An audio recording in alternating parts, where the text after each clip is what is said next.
तर अशोक चव्हाणांनी राजीनामा दिल्यावर अनेक राजकीय प्रतिक्रिया देखील आल्या। पाहूया टॉप 9 बातम्यांमधून। काँग्रेसमधले मोठे नेते भाजपच्या संपर्कात, काँग्रेसमध्ये अस्वस्थता, चंद्रशेखर बावनकुळे यांची प्रतिक्रिया।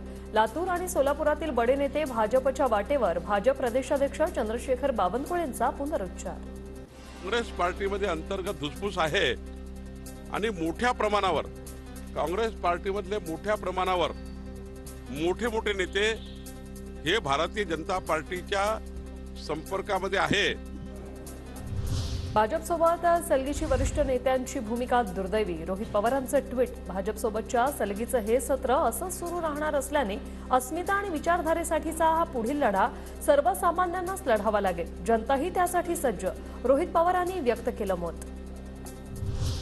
हे पूर्वीच भाकीत केलं होतं, अशोक चव्हाण जास्त दिवस काँग्रेसमध्ये राहणार नाही, शिंदे गटाचे आमदार संजय शिरसाट यांचं वक्तव्य। जास्त दिवस राहणार नाही काँग्रेसमध्ये, आता मोस्ट मॅक्झिमम जर वाटलं तर ते लोकसभा कशी तरी पार पाडतील आणि याचं भाकीत मी पूर्वीच केलेलं आहे। काँग्रेसमध्ये जे नाराज आहेत ते सर्वजण आता बाहेर पडायची मनस्थितीत आहे। अशोक चव्हाणांसोबत अमित देशमुखही भाजपमध्ये जाणार, अमरावती जिल्ह्यातील काँग्रेस आमदारही भाजपच्या संपर्कात, आमदार रवी राणांचा दावा। हा स्पोर्ट हा येणाऱ्या काळामध्ये काँग्रेसमध्ये राहील। मी याच्या आधी सांगितलं 6 महिन्याआधी अशोक चव्हाण आहे, त्यानंतर वडेट्टीवार आहे, जरी विरोधी पक्षनेता असले तरी मला माहिती आहे त्यांचं काय चालू आहे आणि काय ते होणार आहे। चव्हाण घराणं हे काँग्रेसचं मोठं घराणं, असा निर्णय घ्यायला नको होता। मी काँग्रेसचा हिरो, मी कुठेही जाणार नाही, माझ्या मागे ईडी लावताच येणार नाही, रवींद्र धंगेकरांची प्रतिक्रिया।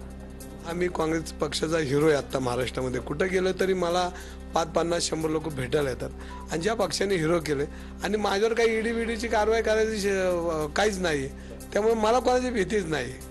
माझ्यावर ईडी बिडी काय असतं तर मी पाळायला असतो, पण मी ईडी बिडीला घाबरणारा कार्यकर्ता नाही आणि माझ्याकडे आहे काय तर। महाराष्ट्रात आता विरोधी पक्ष कोणी नाही, काँग्रेसला कंटाळून माजी मुख्यमंत्री भाजपात येत आहेत, स्वागत करायला काय हरकत, रामदास कदमांची प्रतिक्रिया। शिवसेनेमध्ये मोठ्या प्रमाणामध्ये लोक येत आहेत, नेते येत आहेत। भविष्यामध्ये आपण पाहाल की फक्त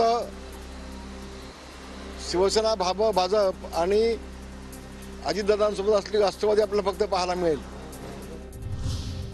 महाराष्ट्रातील काँग्रेस पक्षाची स्थिती पाहून मनाला खूप वेदना होत आहेत, पक्षाची ही स्थिती पाहून अस्वस्थ झालोय, खूप काही बोलायचंय पण बोलणार नाही, सत्यजित तांबेंचं ट्विट। जनतेत कनेक्ट असणाऱ्या माजी नगरसेवकांनाच भाजपात प्रवेश दिला जाणार, देवेंद्र फडणवीसांची प्रतिक्रिया। काँग्रेसचे माजी नगरसेवक जगदीश शुकुट्टी, राजेंद्र नरवडकरांचा आज भाजपमध्ये प्रवेश। पंतप्रधान मोदी इथले रिंग मास्टर, ज्यांच्यावर चौकशी असेल त्यांना ते नाचवणार, अशोक चव्हाणांच्या राजीनाम्यानंतर प्रकाश आंबेडकरांचा मोदींवर निशाणा। मी असं अगोदरच म्हणालो की इथला असणारा नरेंद्र मोदी हे रिंग मास्टर आहेत आणि जेवढे इन्क्वायरी खाली असतील आणि आहेत त्यांना तो नाचवणार आहे।